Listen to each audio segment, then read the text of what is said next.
Good morning, I'm Angelo Castro III. I'm Angela and we are the Castros. Happy, ano ba ngayon? Tuesday. Oh. Happy Tuesday to everybody. Thank you for joining us again. Medyo titignan ko kung makulimlim Kasi may bagyo dun sa may, di ba, sa ilang areas natin. Sa may Cotabato. And, Southern areas. Yes, at ina-expect nga daw na tinatayang, 30 million na mga kababayan natin maapektuhan doon sa area. So mamaya magkaroon tayo ng update tungkol sa bagyo doon. Sige, let's get right to it. We're serving the news in a countdown. All that before your second cup of coffee. This is Brunch. Let's start our countdown with weather. Some areas in the country are placed under signal number 1 due to intensifying strength of Tropical Storm Christine. Let's get the latest from Pag-asa weather forecaster, Jeremy Aguilar. Good morning, Jeremy. Ano yung mga areas na ito under signal number 1? Signal number po sa eastern and central portions of mainland Cagayan, Isabela, Quirino, southern portion of Nueva Vizcaya, Aurora, eastern portion of Rizal, eastern portion of Laguna, northern and eastern portions of Quezon, including Polillo Islands, Marinduque, Romblon, Camarines Norte, Camarines Sur, Catanduanes, Albay, Sorsogon, and Masbate, including Ticao Island and Bures Island. Sa Visayas po, mayroon din po tayong nakataas na signal number 1 sa eastern Samar, northern Samar, Leyte, Biliran, and Southern Leyte. Sa Mindanao po, meron din po nakataas na signal number 1 sa Dinagat Islands and Surigao del Norte, including Siargao, Bukas, Grande Group.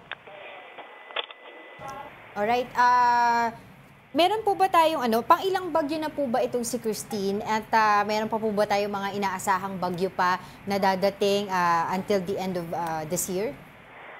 Si Christine po ay pang-11th na bagyo na po natin na pumasok sa Philippine Area Responsibility.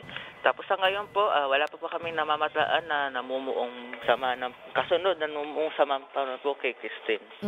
Kailan po ba lalabas ulit? Para po malinaw tayo, kailan po lalabas sa Philippine Area of Responsibility itong si Bagyong Christine? Si Bagyong Christine po ay nasa magla-landfall bukas po sa Isabela ng gabi. Tapos lalabas po siya ng Philippine Area Responsibility by Friday evening po. Oo, wala po ba tayo nakikitang mga pagbabago ng direksyon dahil po dito sa easterlies? Kahapon po kasi ang forecast shock po natin ay sa may Cagayan po yung tinatahak na magla-landfall. Pero nagbago po siya ngayon, bumaba po sa Isabela na po siya magla-landfall. Kaya posible pong magbago pa rin po ang landfall point ni Christine po. Yes, Jeremy, para maintindihan lang ng viewers natin ng konti, no? Ano ba ang apekto ng amihan sa mga weather system na mangyayari moving forward? Kasi sinasabi nila bakit usually daw pag Burr months, karamihan ng bagyo na sa bandang southern area. Ang amihan po kasi, ang amihan, pinapalakas po ang wind shear. Ang wind shear po nakakasira po sa atin sa mga bagyo. Kaya usually sa baba po sila dumadaan sa Visayas or Mindanao po.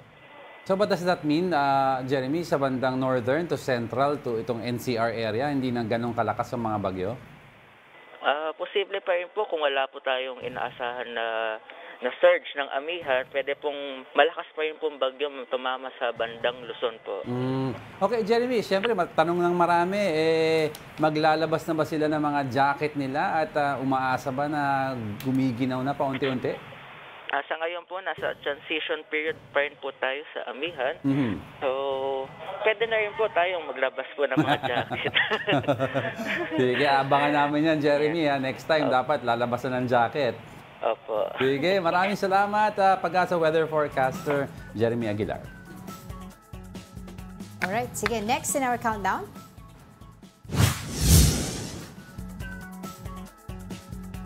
Several areas in Cotabato were flooded due to non-stop rains. In Kidapawan City, floodwaters turned some roads into rivers with strong currents.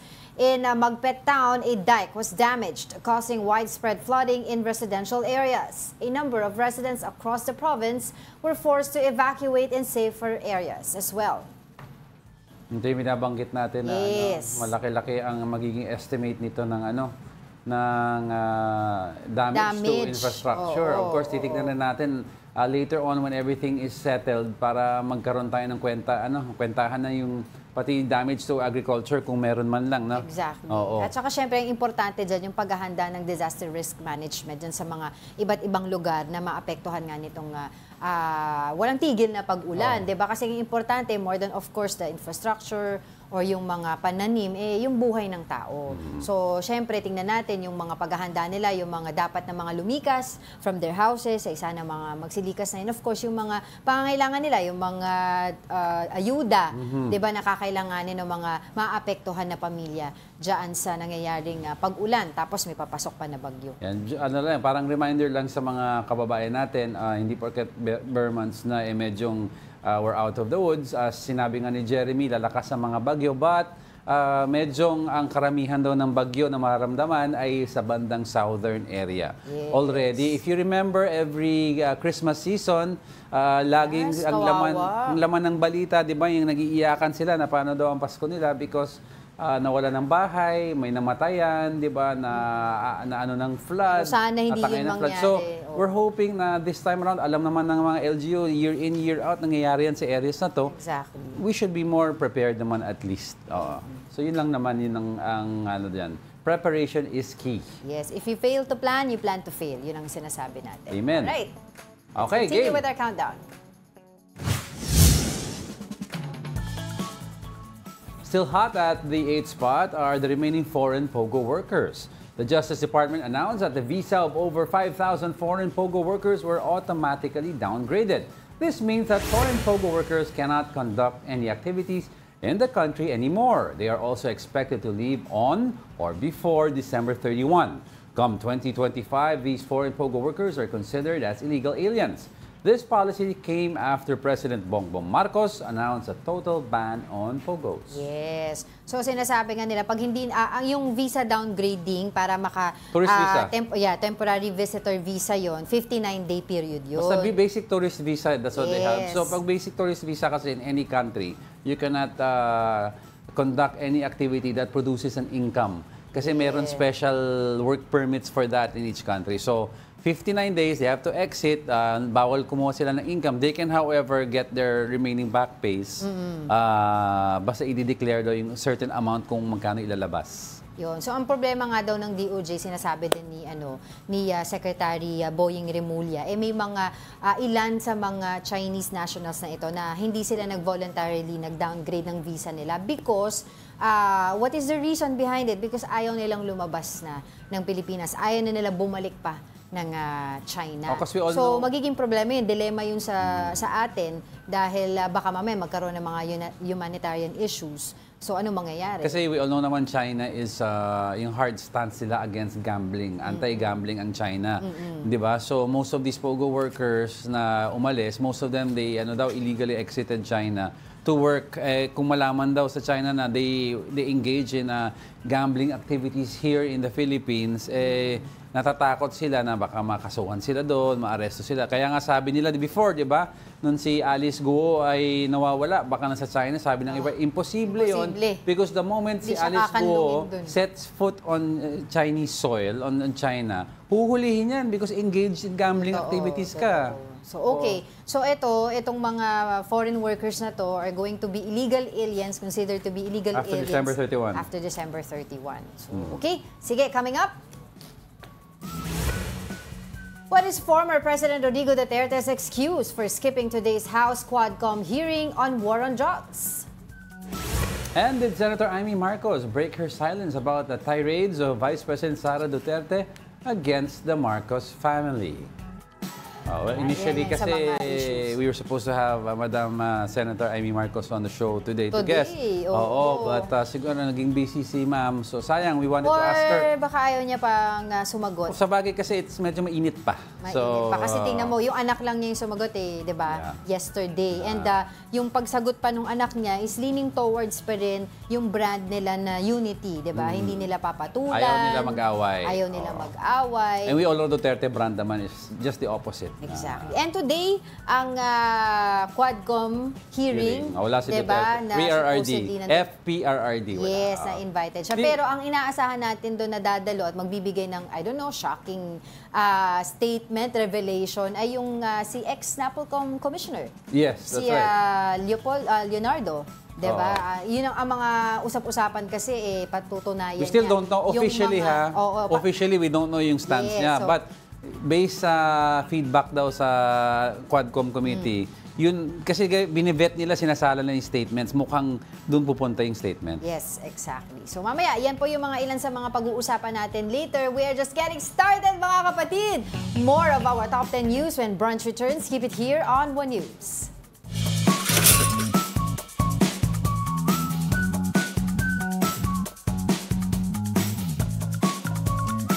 Good morning! You're still watching Brunch here on One News. Yes, and bati muna tayo. Let's go over to our Facebook page. We have Ralph Domingo, but nabitin daw kahapon hanggang 3 kami. No, actually, natapos namin. It's just that kina-overtime tayo. Pagpalo ng 11 kasi we just ended our interview with former Governor Chavit Singson. And then nung bumalik kami at 11:01, tinapos naman yung remaining.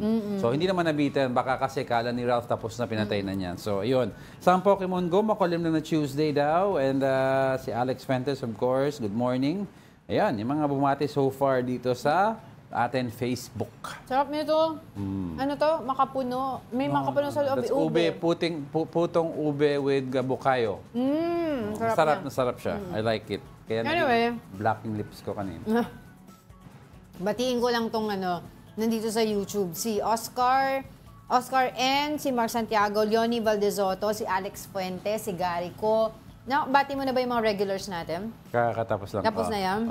Sila Mina Benyales, di ba? Si Vlad. Good morning si pala. BJ, si Tasha, sino pa? Si Mio. Baka gising na si Mio. Si Ate Ringo nanonood sa atin. Si Tito Naldi, Tita Daisy, tsaka Tito Nito Cancio nanonood din sa atin. Tita Esther Abayan, ako lagi yan nanonood sa atin. Good morning, Tita Esther. Hello. Okay, sige, let's continue with our countdown.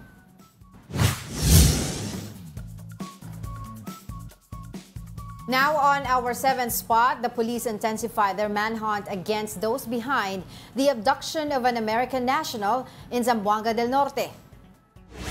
PNP spokesperson Jean Fajardo says they already have leads on one of the persons of interest. One of the suspects ay apparently ay wala naman pong takip sa mukha at nakita po doon na sinasabing inaayos di umano yung isang bangka po doon. So may mga composite artist sketch na po tayo. We have the alias so far po.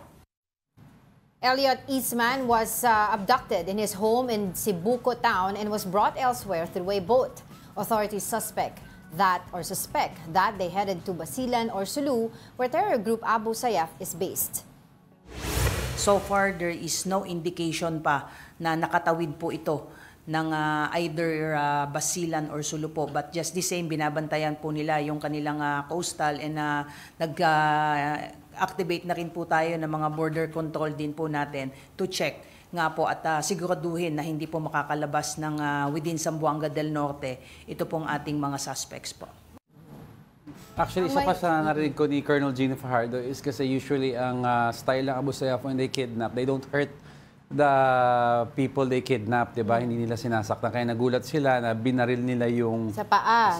Kasi ang business ng Abu Sayyaf is to kidnap and then raransom nila. Tapos ganun ang kikita nila. And nahihirapan sila mag-ransom if ma-injured yung tao already kasi nawala ng yung connection. Dapat proof of life lagi. Hindi, basta buhay pero nawawala daw yung connection nila with yung captive nila. Usually, historically kasi, yung first few months na habang captive ka sa Abu Sayyaf, mabait sila sa'yo.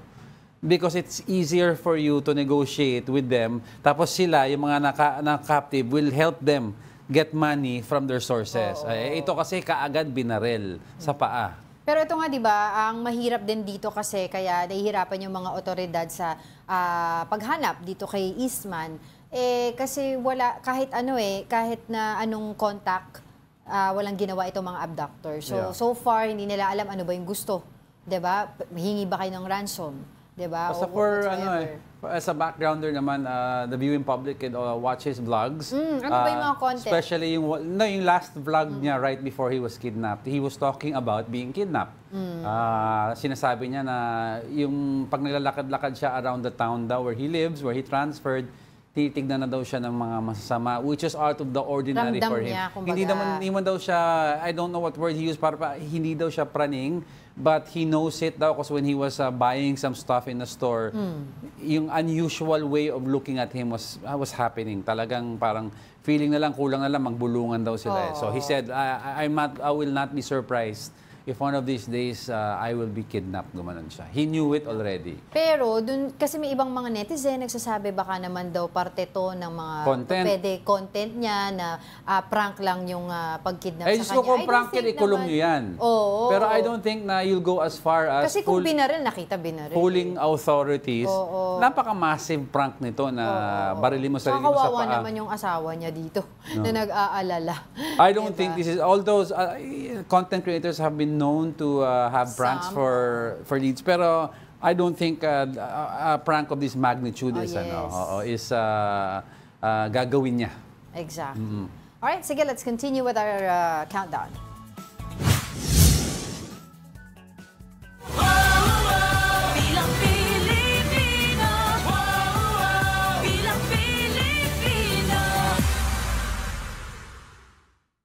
Sizzling at the sixth spot is about Pastor Apollo Kibuloy. The Kingdom of Jesus Christ leader will run as an independent candidate in next year's midterm elections. Kibuloy's lawyer, Mark Tolentino, went to COMELEC to request for the cancellation of the preacher's certificate of nomination issued by the Workers and Peasant Party of the Philippines, or WPP. Recall that WPP President Sonny Matula denied signing Kibuloy's certificate of nomination. Tolentino also claimed that some parties are asking Kibuloy to be their guest candidate. Independent senator. But of course, hindi naman matatawag na independent si Pastor Kibuloy, and dami naman mga political parties na nag-invite kay Pastor na maging guest candidate. So, with or without a party, Pastor Kibuloy can run the party. Actually, ginigiit nga nito ni Attorney Tolentino, itong representative ni Pastor Apollo Kibuloy. Siya yung naghain, 'di ba, ng COC noon sa sa COMELEC. Pero ginigiit nga ng WPP through Attorney Sonny Matula na wala daw inter-party issues kasi na sinasabi ni Attorney Tolentino na may faction daw. Faction, ganyan. Although sinabi na rin man ng COMELEC, they declared na there are two wings, diba? Two faction ng WPP. Isa doon sa pinangungunahan ni Sonny Matula at isa nga ito kay Attorney Tolentino. Pero para daw wala ng away, sige, maging independent na lang siya. Pero sinasabi naman ni Sonny Matula na even if there are two wings, there are only designated signatories for any transactions that the party may enter into. Tapos si Kibuloy naman doesn't really need a party to run because he has the political, well, not political, he has a base, which members is niya. Yung KOJC, which is enough to constitute a intent to run. Yung, di ba? Kasi hindi nuisance. Hindi nuisance. Tapos, kung yung kaso pagbabasihan, hindi wala pa namang finality yun. Number two, meron siyang pera. He has finances to mount a campaign. I-check nyo yung net worth, statement of net worth, assets and liabilities which he will fill out very soon. May aeroplano siya, di ba? Meron siyang prayer mountain. Marami siya mga ari-ari. Kaya naman niya. Pero yun nga actually isa yan sa mga pinagdedebatihan noon pa. Na dapat ba napayagan tumakbo ang mga kumakandidato o mga aspirant na may mga pending cases. So, hati ang opinion ng mga ilang mga tao dyan. Yung iba, sabi nila okay lang kasi wala pa namang finality. Wala pang ruling 'di ba? Kung criminal ka na at tumakbo ka, yun ang hindi pwede. Pero yung iba sinasabi nila, wag na. 'Di ba? Wag na. Tapusin mo na yung kaso, kung hindi, tsaka ka kumandidato. Actually, 'di ba parang kaya dun sa mga tinatanong ng mga kandidato, isa yan sa mga tinatanong sa kanila, you in favor na pwedeng kumandidato kahit may kaso. Yan. Ako in favor of it kasi even Chairman George, when he was asked about it, he did say that pag nakapiit ka, pwede ka tumakbo. Diba? And the persons or a family member can campaign on your behalf. Tapos number two, Sonny Trillanes. Former Senator Sonny Trillanes iba-ibang kaso din naman was functioned in prison as a senator. Diba? So alam naman natin yan. So yun. So anyway, yan ang kaganapan kay Pastor Apollo Kibuloy. Pero as of now, he's still detained sa PNP Custodial Center dahil nga dun sa kanyang mga kaso, Sa particularly yung human trafficking and Both, child abuses. Quezon City and Pasig Regional Yes. Trial Courts. Alright, sige. So, sabi nga nila, it's one thing na nag-file ka ng candidacy at maging kandidato ka. Winning is another thing. Alright, let's continue with our countdown. Now, on our top 5 is senatorial aspirant Heidi Mendoza. Mendoza shares the reasons behind their senatorial bid in 2025 midterm elections. Mendoza told the big story that auditing state funds lacks, quote, tapang at pagposisyon. If she wins the election, Mendoza said she would push for the Commission on Audit's fiscal autonomy. According to the senatorial aspirant, winning is only a bonus and daring is the game changer. Imagine, kung yung auditor mo pupunta sa budget hearing, ako, nanggaling ako dyan. Dyan nanggagaling yung, alisin mo yung auditor mo dito, masyadong mahigpit. O may audit observation ka na ganito, hindi ko type, okay?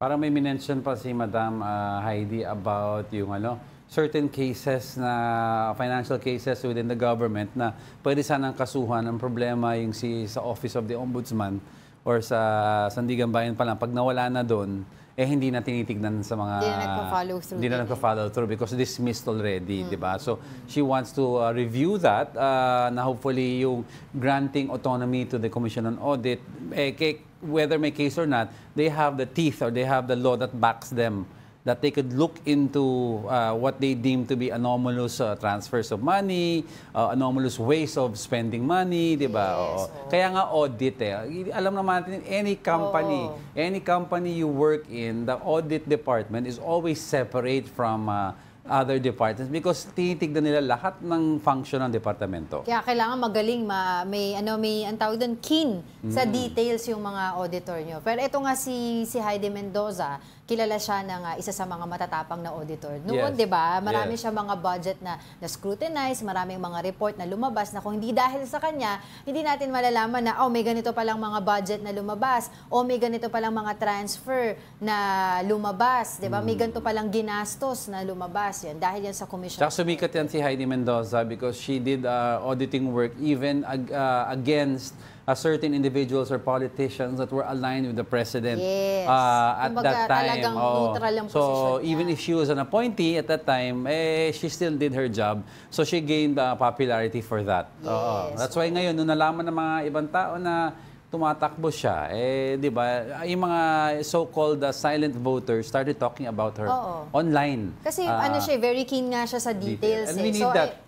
bilang legislator, isa yan sa mga kailangan mo, lalo pat may alam siya sa pagbabudget. Yan ang panawagan ng ibang tao. We need more choices na parang si Ma'am Heidi daw na alam mo yung function, very defined. Like si Senator Lacson, very defined siya on his function about scrutinizing the budget.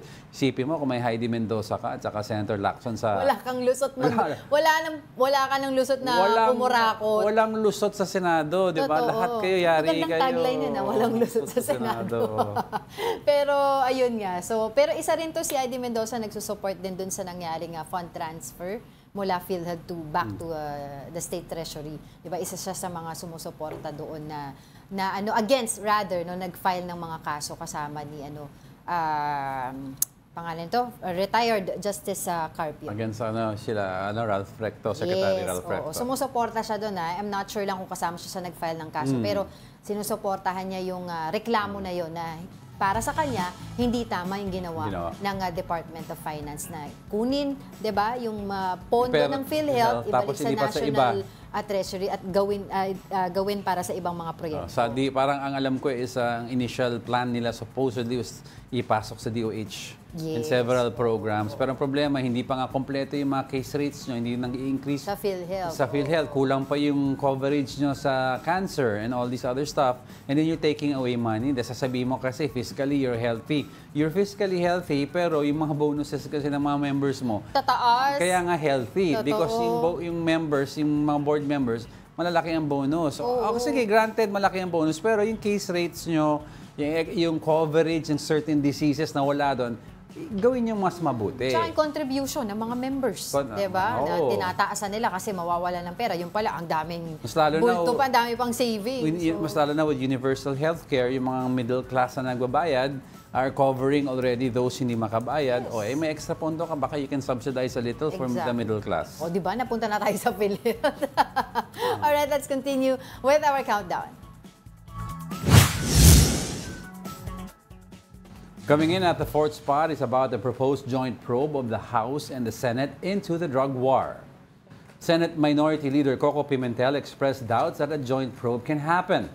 In an interview with Storycon, Pimentel called House Quadcom co-chair Representative Ace Barber's proposal as a good plan in theory. But he argued that it will be hard to schedule a bicameral meeting due to the availability of everyone involved in the hearing. Pimentel added that the Senate will have to start from scratch in probing the drug war of the Duterte administration.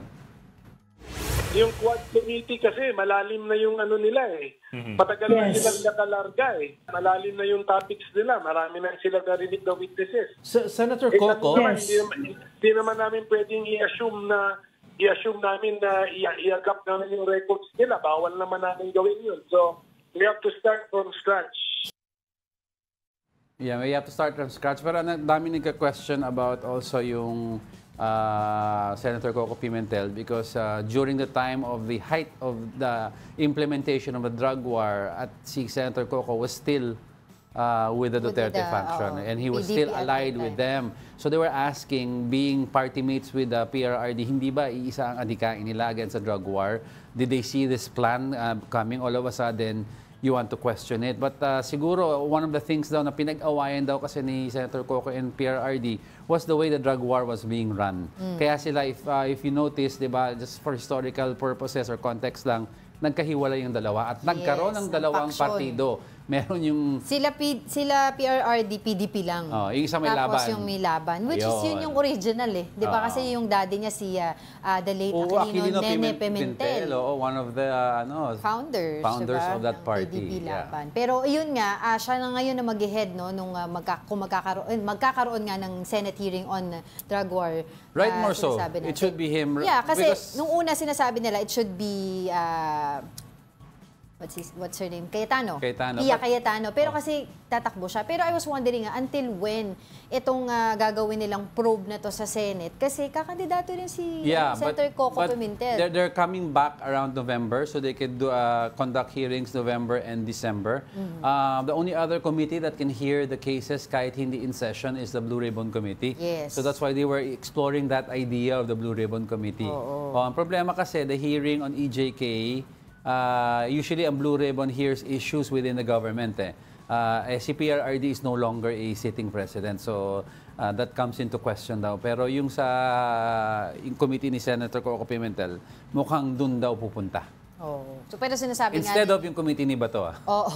Pero yun nga sinasabi, speaking of Senator Bato, tapos of course dagdag mo pa si Senator Bongo na of course may link din daw supposedly, allegedly dito sa drug war operation ng Duterte administration. Sinasabi nga ni Senator Coco Pimentel ay maaaring magtanong siya ng questions, 'di ba? Magbato siya ng questions regarding this probe kila Senator Bato de la Rosa, 'di ba? Pero sabi niya hindi naman daw ifo-force niya itong si Senator Bato na sagutin yung mga tanong na 'yon. Ngayon, ang question diyan, ito bang sila Senator Bato de la Rosa ay pupwedeng tanungin yung mga resource person na iimbitahan nila during the hearing? Tsaka I don't think the issue anymore... Kasi baka ma-intimidate yung mga resource person. Baka awayin niya. Gusto niya diba? Oy, mali ka, nagsisinungaling ka. Gusto niya suntukin si Kerwin Espinosa nga eh. But yung yung establishing the link is already established. Yes. Senator Bato is part of the drug war. Ngayon, ang pinag-uusapan na lang dito is how was the implementation? Was it legal legally done? And then yung mga... Meron nga ba talagang mga namatay?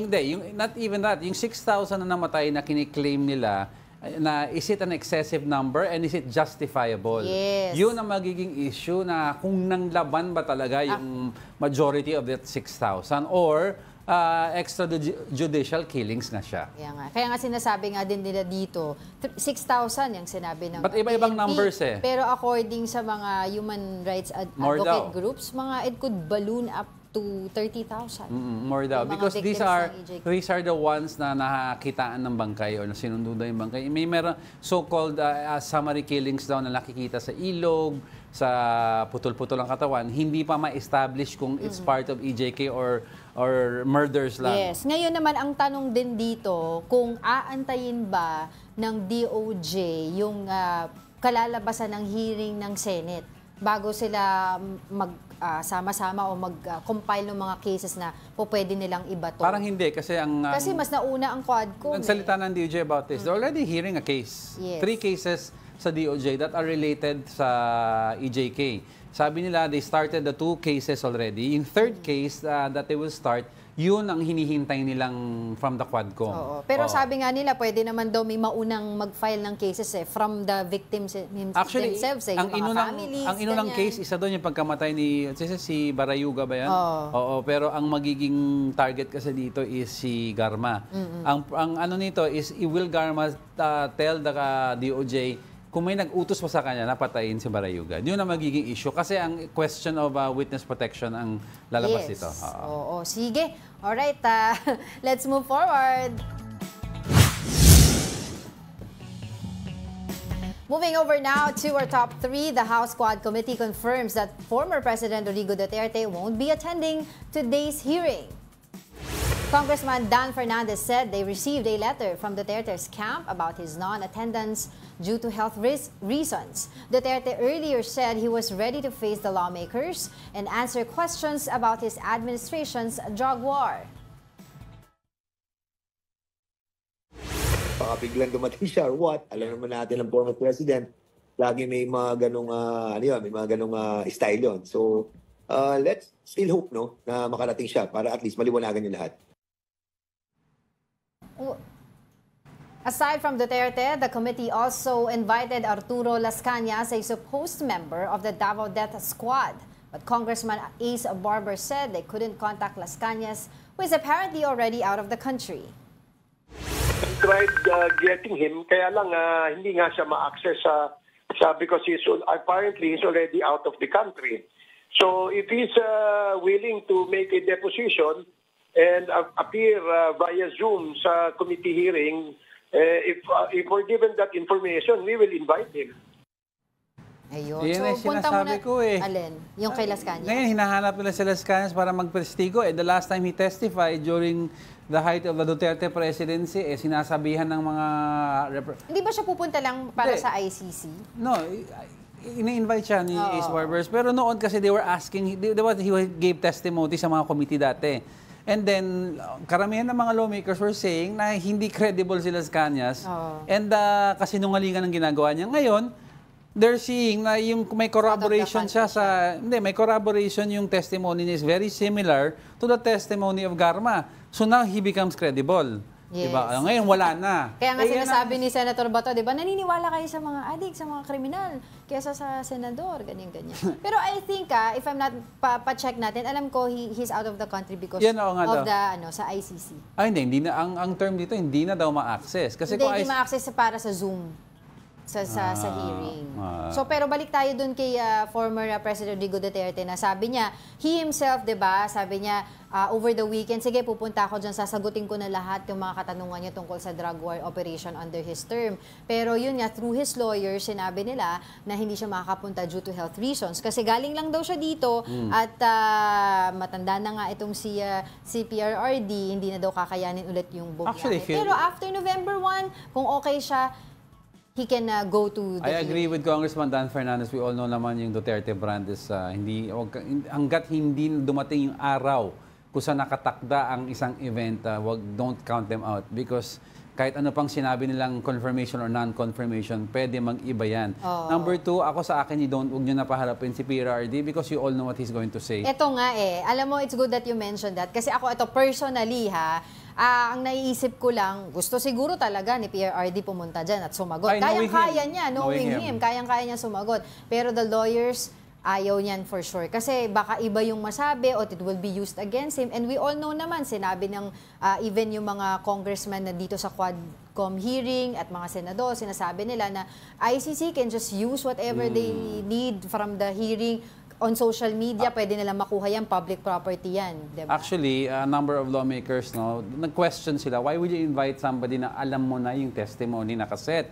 Pero actually, if you pag-isipan mo itong mabuti, there is a movie called A Few Good Men, and there is a tactic there that was introducing Tom Cruise and Jack Nicholson. Ngayon, Jack Nicholson's character there is very similar to that of PRRD. Very tough, diba? Very outspoken, intelligente. Ngayon, PRRD, alam mong nakaset na kung ano yung sasabihin niya to defend himself. But, you have to remember, at alam ng lawmakers to, kung hindi nila ipapaimbitahin to na wala lang eh. Alam nilang mainitin ang ulo ni PRRD. They could push his buttons.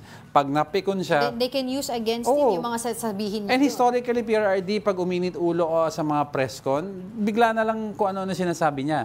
So they were banking on that siguro. Yes. But if I were PRRD, wag na kasi matanda na, baka ma-stress siya, mag-execute na lang siya ng affidavit niya. Pwede. Tapos pero kasi lang, sinasabi nga nila Congressman Abante, yung mga leader ng Quadcom hearing, 'di ba?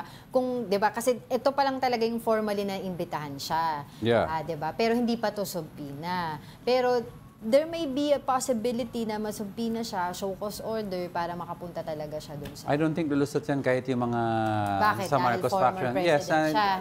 Kahit pa paano naman. Common courtesy kumbaga. Yes. You see, before we go, si President Benigno Aquino, when he was summoned sa hearing, he attended, and then there was common courtesy, and even yung mga but yung mga sa PRRD's faction, they talked to him and treated him with respect to a president. Oo naman. So, hindi naman din sinabi ng mga leaders ng Quadcom. But iba kasi ang temperament ni PRRD, and the lawyers of PRRD know that. Definitely talaga. Kung ako abogado niya, wait. Wag. Alam nila eh. Alam naman natin yung headache ng mga press secretary ni PRRD nung panahon niya eh. Totoo. Diba? So, ayun. Tingnan mo si former Secretary Harry Roque, diba? Nag-joke siya na nabawasan daw siya ng buhok. Dalagasan daw siya. Dalagasan. Oo. Ayun, isa pa yun, hindi pa yun nakikita. Asama mo si Harry, no? Finding Harry. Oo, Finding Harry! Diyan ka lumalabas. Don't go away, mga kapatid. Diego. Ha? We're not done yet. We're not done yet. May dalawa pa. Stay with us.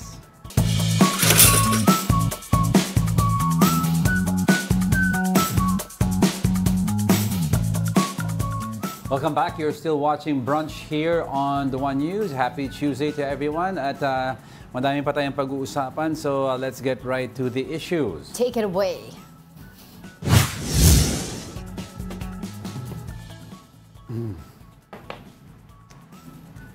Sorry, take it away round town. Anyway, Congressman Benny Abante weighs in on Vice President Sara Duterte's recent remarks. Abante told the big story that compared to the VP, her father, former President Rodrigo Duterte, was more civil and respectful. He was referring to Sara's remark about exhuming former President Marcos Sr.'s body and throwing it to the West Philippine Sea, among others. Several lawmakers have also called out the Vice President for her, quote, disturbing and childish temper. I believe that the father, the former president, is more respectful, especially when you begin to say something about the dead. No, I think that there ought to be proper respect for that. Now, remaining at our top spot. Remaining at our top spot is Vice President Sara Duterte's remarks against the Marcoses. Senator Amy Marcos's son, Ilocos Norte Governor Matthew Manotoc, has called out VP Sara for her latest tirades. Meanwhile, the Vice President's allies defended her from the backlash. Here's the report. The Justice Department warned Vice President Sara Duterte that her statement about former President Ferdinand Marcos Sr. can be interpreted as a violation to their Vice Penal Code. Recall that VP Sara threatened the Marcos family to figuratively dig up Marcos Sr.'s body in libingan ng mga bayani and throw it to the West Philippine Sea. Based on the revised Penal Code Article 353, disrespecting the dead can be considered as a crime of libel. Justice Secretary Boying Remulla said these statements should not come from the second highest official in the country. Desecrates the memory of a person, desecrates the peaceful state that he must be in, having already perished, and he disturbed the body. And there are many other moral principles that are being violated. And we're looking at the legal aspects also. We're conducting a study. Former presidential spokesperson Salvador Panelo defended VP Sara and said that her words should not be taken literally. Ang violation, kung ginawa mo, nakalkalin mo ng walang reason, kung walang paintulot ang hukuman, kasi kailangan, kung meron kang gagawin dyan sa remains, you have to ask permission from the authorities. Senator Cynthia Villar also stressed that the Vice President's colorful statements were coming from her anger. Siyempre, galit eh. Kung ano-ano na iisip kasi galit. Kasi I think masyado namang pin-prosecute kaya nagagalit. So, siguro yun ang reason doon. But sana magbati na lang para walang problema. Meanwhile, Senator Amy Marcos' son, Ilocos Norte Governor Matthew Manotoc criticized the Vice President's remarks against the Marcos family. Manotoc expressed shock with VP Sara involving her mother in her press conference. He said he thought his mom and the Vice President are loyal friends throughout the years. Manotoc added that he was sad to see VP Sara making everything personal when it is just politics. For News 5, Dave Abuel, We Are One News. Now let's discuss this further. We have Michael Yusinko on the line. He's a research fellow at the Ateneo Policy Center. Good morning. Well, we all know by now about VP Sara's recent statement. Sir, what is your take on this? Good morning, Good morning. Diego. Good morning, Angela. Yes. Good morning to everyone listening to us this morning. Yeah, yes, Michael. Yeah, go ahead. Well, obviously there's shock value in it. Yeah. Right? The press con really elicited a lot of responses that are, negative at the very least. But my take is, I think we should go beyond the outlandish remarks or the outrageousness of the statements in the press con. I think what we should look into is the fact that why is the Vice President so angry? Why is she so mad at the President and his family? And the reason for that, I would say, is that there was the transaction that they made. Yes, that's right. In 2022. One party reneged on the agreement, right? One party set aside the agreement, and one party is now complaining about it. So, for us, civil society, specifically for voters, what we're seeing is two political dynasties coming to an agreement, and then basically fooling their supporters. Telling their supporters that they stand for unity and that they should be voted. That's right. As a united team. They even called their alliance as Uniteam, right? But as it turns out, that's a lie, or that was a lie. Right. They weren't friends.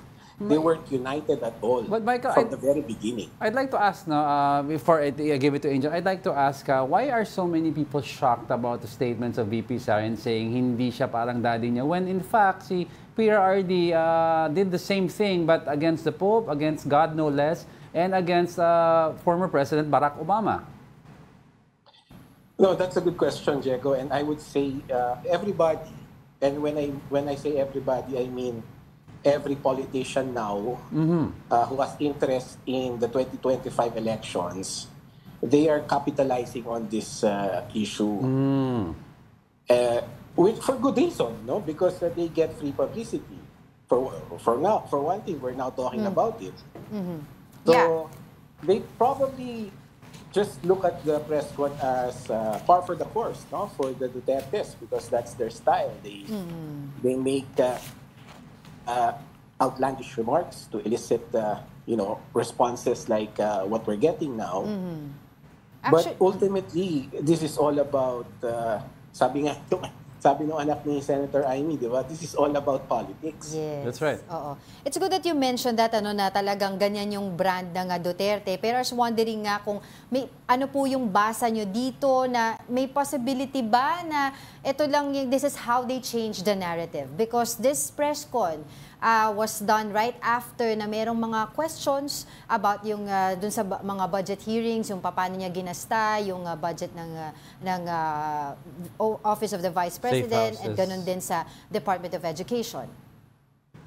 I don't know about that, no, na yung parang diversionary tactic, no, kasi if that was the case, if that was the intent, then they're not achieving what was the intended plan, no? Kasi pinag-uusapan pa rin ngayon yung mga nangyari under her watch as DepEd Secretary. So hindi na nabaling yung attention ng mga mambabatas. In fact, yung mga mambabatas mukhang mas desidido pa ngayon to investigate what happened under her watch. So I'm not sure about kung ganun yung intent nung press con. But I think yung purpose talaga ng press con is really to make the political discourse chaotic, to make the political discourse vitriolic, para hindi natin napag-uusapan as an electorate yung mga issues na dapat pinag-uusapan natin as we prepare for the coming elections. So right now, lahat tayo sa civil society we're angry at her because of what she said, pero yung mga supporters naman niya are defending her. Ngayon, nahahaluan pa ng mga issues about mental health. So, yung political discourse, kung ano-ano pinag-uusapan natin. But we're not talking about the issues that we need to discuss when it comes to the 2025 elections. Ayun. Pero yung doon naman po sa issue na dapat magsalita na ang ating presidente na si President Bongbong Marcos, especially dun sa sinabi niya na huhukayin yung tatay, 'di ba? At itatapon yung katawan sa West Philippine Sea. Well, I'm not sure kung dapat magsalita pa si President Marcos, 'di ba? In fact, based dun sa statement ni Congressman Sandro Marcos, mismong advice sa kanya ni Pangulo Marcos is just to, just let this go, right? Kasi hahaba lang. Right, not only that, diba? Kasi we're still functioning under a free speech regime, right? So yung press con ni Vice President Sara hasn't reached the clear and present danger threshold yet. So ano pa rin yun? Kasama pa rin yun sa free speech regime natin. So civil society can rebuff and rebuke her for saying those grotesque things, yung morbid imagery, pero wala pa tayo doon sa punto na kailangan na siyang kasuhan ng libel o dapat na siya ma-impeach. Because yung statements na sinabi, they're still part of free speech. Wala pa tayong nabi-breach na punto that will qualify her to criminal action or criminal indictment. Yeah, I'd like to touch up on that, Michael. You said wala pa tayo sa punto that will elevate her to a level of a criminal indictment. But I'd like to ask, anong impact nito sa political sphere? Do we see now politicians seeing an unstable Duterte base? Therefore, we've seen in the last few weeks, a lot of them have been turning to VP Lenny as a more stable political base to hopefully, kung mawawalang support from the Dutertes, makuha nila from VP Lenny. That's certainly possible, Diego. No? We cannot discount that. But what I'm seeing now is the political discourse being more heated, more vitriolic. I think that's the correct description.